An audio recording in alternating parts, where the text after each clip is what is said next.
how can we add a selection from one document to another? So when I say the word selection, basically what I mean is an area of an image surrounded by a marquee. If I navigate to my rectangular marquee tool, select it, click and drag, now you see a selection.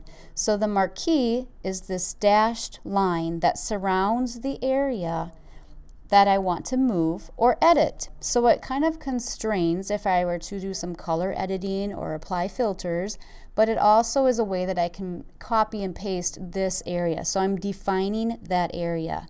And it's defined by the dashed line, which we sometimes call dancing ants or marching ants. So this area now is defined. Now I wanted to share with you some of the other tools that we have. So we have the rectangular marquee tool, and again, like all Adobe products, what I did there is just clicked to deselect. So with all of these products, if I hold shift, it always constrains the proportion. So if I hold shift while dragging, I'm going to get a perfect square.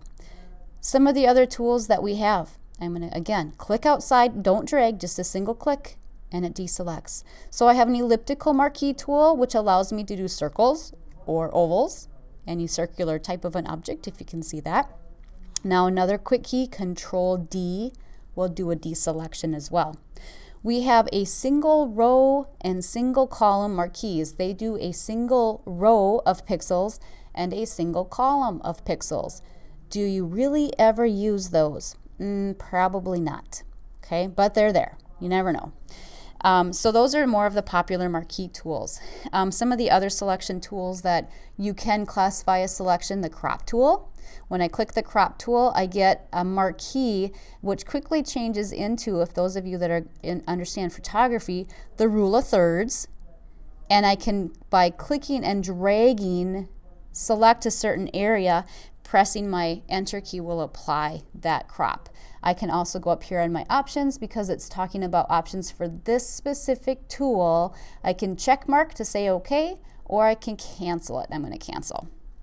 All right, we also have some of our magic wand, quick selection tools. These become very handy. In fact, most people really enjoy working with the quick selection tool.